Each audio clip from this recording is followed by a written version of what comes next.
दोस्तों आज के इस वीडियो में हम लोग बातचीत करने वाले इलेक्ट्रिकल पैनल्स के बारे में। यानी कि इलेक्ट्रिकल पैनल्स के कितने प्रकार रहता है, कहाँ पे कौन से प्रकार का पैनल यूज़ किया जाता है और क्यों यूज़ किया जाता है, ये सारी की सारी चीज़ें इस वीडियो में हम लोग डिटेल में देखने वाले हैं। तो याद रखिएगा, वीडियो अगर पसंद आता ना तो अपने दोस्तों के साथ में ज़रूर शेयर कीजिए। तो चलिए वीडियो की शुरुआत कर लेते हैं। सबसे पहले बात करें इलेक्ट्रिकल पैनल्स के अंदर दो मेजर लाइंस के बारे में हमको सीखना पड़ता है। वहाँ पे हम लोग को अलग अलग प्रकार के पैनल लेने पड़ते हैं। यानी कि इलेक्ट्रिकल लाइन के अंदर दो लाइंस रहती है। सबसे पहले एक एच टी रहता है और एक रहता है एल टी। एच टी यानी कि हाई टेंशन लाइन जिसको हम लोग बोल सकते हैं, तो उसके लिए पैनल्स अलग आते हैं। और एक रहता है एल टी यानी कि लो टेंशन लाइन, उसके लिए भी पैनल के अलग अलग प्रकार हैं।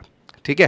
तो एच टी जहाँ पे अभी ऐसी कोई इंडस्ट्री है जहाँ पे 11 केवी के वोल्टेज या 33 केवी के जो वोल्टेज रहते हैं, वहाँ पे हम लोग एच टी पैनल्स का प्रयोग करते हैं। और लो टेंशन यानी कि 600 से कम जा रहेगा, जनरली 440 वोल्ट के अंदर जो जहाँ पे वोल्टेजेस रहता है, वहाँ पे हम लोग लो टेंशन लाइन का प्रयोग करते हैं। ठीक है। तो इस वीडियो में हम लोग लो टेंशन लाइन के पैनल्स को ही देखने वाले, खास करके ये सब जो पैनल के नाम आपको दिख रहे हैं, इस पैनल्स के बारे में हम लोग बातचीत करेंगे। चलिए शुरुआत करते हैं। सबसे पहले तो लो टेंशन लाइन है क्या, वहाँ से हम लोग शुरुआत करते हैं।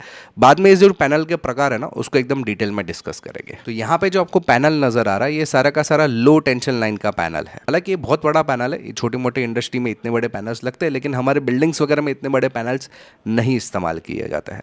लो टेंशन लाइन जो रहता है वो आमतौर पर दो अलग अलग लाइन्स को कॉम्बिनेशन करके डिस्ट्रीब्यूशन करने का काम करता है। यानी कि मान लो एक डीजी से सप्लाई आ रहा है, एक ट्रांसफार्मर से सप्लाई आ रहा है, दोनों में से इलेक्ट्रिसिटी लेकर उसके अंदर से इक्विपमेंट्स यानी कि जो हमारे इलेक्ट्रिकल डिवाइसेस है, उसके अंदर जो डिस्ट्रीब्यूशन करने का जो काम करता है, वो हमारी एलटी लाइन कहलाती है। यानी कि लो टेंशन लाइन जनरली ये 690 वोल्ट से कम रहेगा।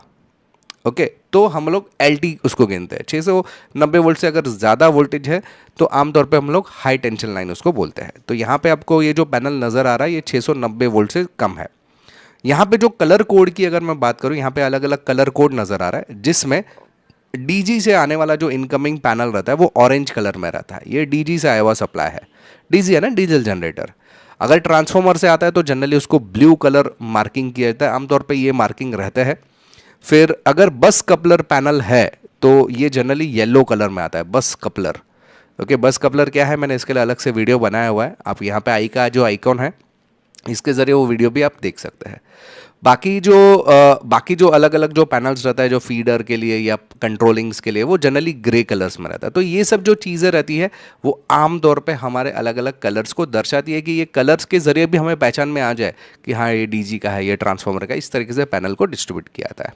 लेकिन फिलहाल पैनल के प्रकार की बात करने वाला है इस वीडियो में। तो सबसे पहला जो प्रकार है वो है पीसीसी, यानी कि पावर कंट्रोल सेंटर, या उसको मेन पैनल भी कहते हैं हम लोग एलटी लाइन का। इस टाइप का ये दिखने में कुछ इस टाइप का आपको नज़र आएगा।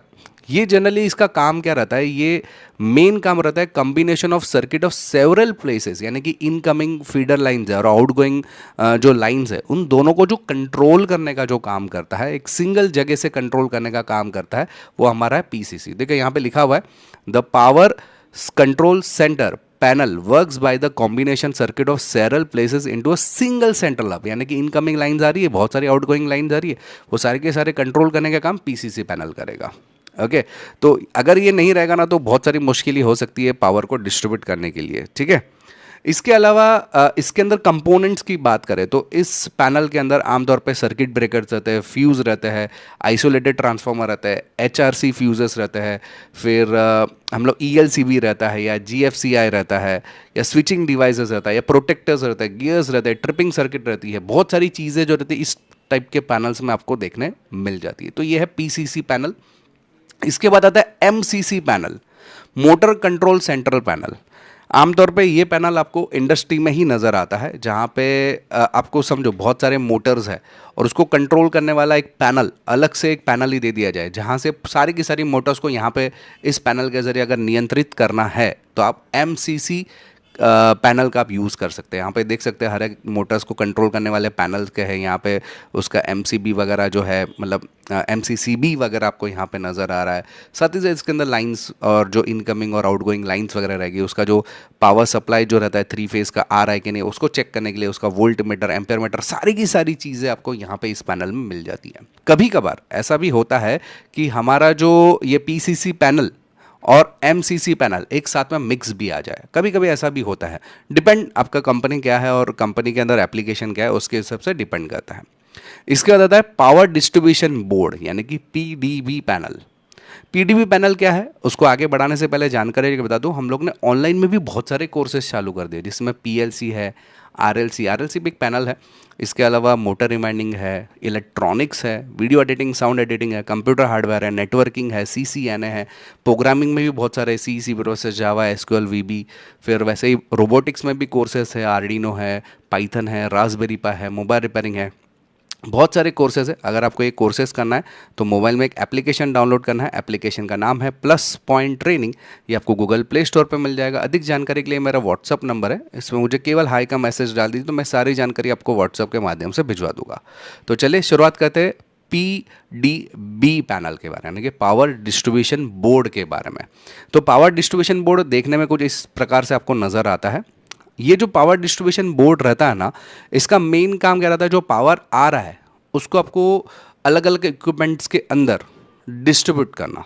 देखो यहाँ पे लिखा हुआ है कंट्रोल, मतलब पावर को डिस्ट्रीब्यूट करना, कंट्रोल करना, ग्राउंड फॉल्ट को प्रोटेक्शन करना और मॉनिटरिंग करना है। मॉनिटरिंग यानी कि इसका वोल्टेज ये वो सब दिखाएगा, 3 फेज आ रहा है कि नहीं, उसको ट्रिपिंग वगैरह का जो अलग अलग मेन्स लाइंस को जो ट्रिपिंग यानी कि MCB के जरिए कंट्रोल करना, ये सारी की सारी चीज़ें जो रहती है हमारे बिल्डिंग्स में, आमतौर पर होटल्स में जाएंगे या हॉस्पिटल्स में जाएंगे तो आपको इस टाइप का पावर डिस्ट्रीब्यूशन बोर्ड नज़र आएगा। ओके तो ये पावर डिस्ट्रीब्यूशन बोर्ड के अंदर भी कभी कभी MCB भी हो सकता है, मतलब MCC भी हो सकता है, यानी कि मोटर कंट्रोल बोर्ड भी इसी के अंदर भी हो सकता है, डिपेंड अपॉन आपके बिल्डिंग्स में कितने मोटर है, तो समझो पावर डिस्ट्रीब्यूशन बोर्ड के अंदर ही लगा दिया जाए। तो ऐसा भी कभी कभी होता है, तो इस टाइप का वो पैनल नज़र आता है कुछ तो भी। इसके अलावा इसका ही दूसरा नाम भी है MPDB या MDB, यानी कि मेन पावर डिस्ट्रीब्यूशन बोर्ड या मेन डिस्ट्रीब्यूशन बोर्ड भी आप उसको बोल सकते हैं। ये एक ही नाम है, काम एक ही है, मतलब नाम खाली अलग अलग है, ठीक है। इसके बाद में आता है APFC, active automatic power factor correction control, ठीक है। ये बहुत ही बढ़िया पैनल है, बेसिकली ये पावर फैक्टर करेक्शन के लिए काम करता है, ये इंडस्ट्रीज में ज़्यादातर होता है। इसमें अगर पैनल के अंदर देखोगे ना तो नॉर्मल हमारे स्विचिंग वगैरह जो रहता है वो तो है, लेकिन उसके साथ में आपको ऐसे कैपेसिटर्स देखने मिलेंगे।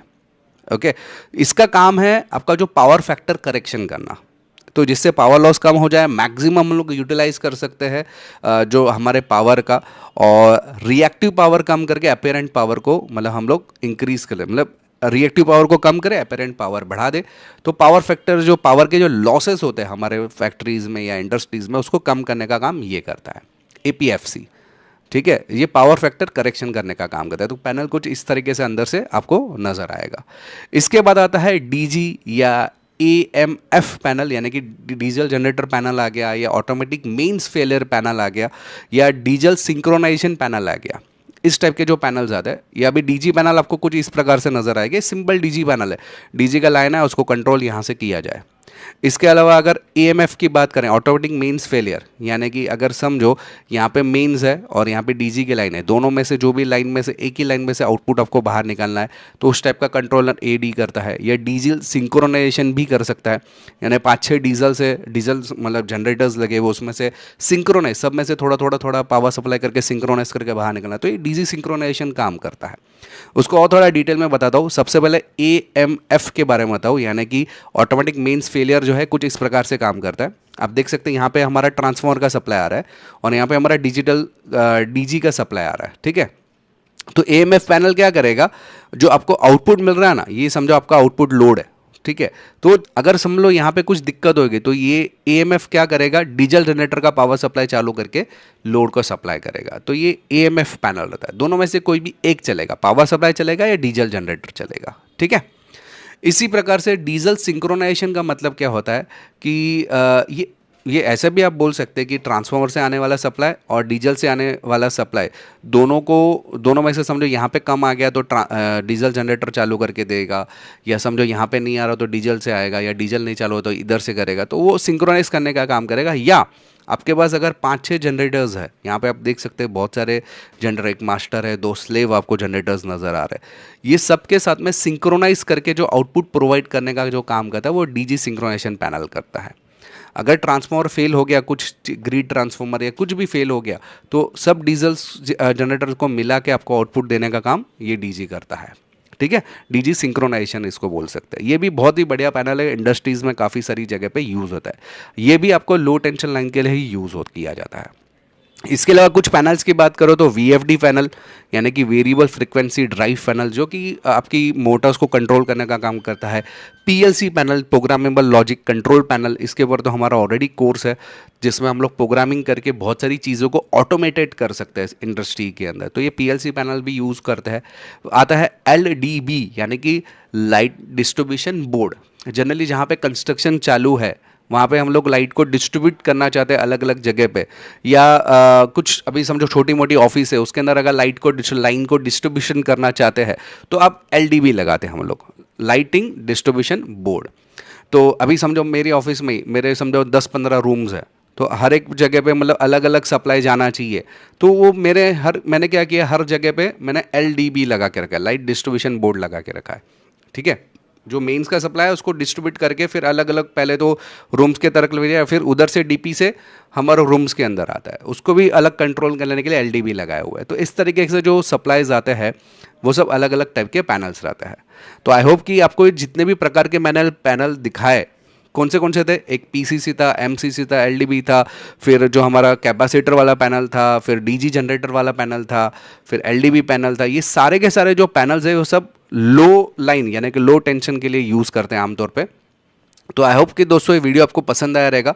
वीडियो अगर पसंद आना तो अपने दोस्तों के साथ में शेयर ज़रूर कीजिए। अगर आप एप्लीकेशन से कोई भी कोर्स करना चाहते हैं, इलेक्ट्रॉनिक्स, इलेक्ट्रिकल कोई भी, तो हमारा एप्लीकेशन का नाम है प्लस पॉइंट ट्रेनिंग, ये आपको गूगल प्ले स्टोर पर मिल जाएगा। अधिक जानकारी के लिए व्हाट्सअप नंबर है, इसमें मुझे केवल हाई का मैसेज दीजिए तो मैं सारी जानकारी आपको व्हाट्सअप के माध्यम से भिजवा दूंगा। अगर आप नए हैं चैनल के ऊपर तो सब्सक्राइब का बटन दबा के बेल का आइकॉन दबा दीजिए ताकि मेरे जो भी नए वीडियोज़ आएगा उसका नोटिफिकेशन आपको जल्द से जल्द मिल जाए। चलिए इस वीडियो में इतना ही। Thanks for listening.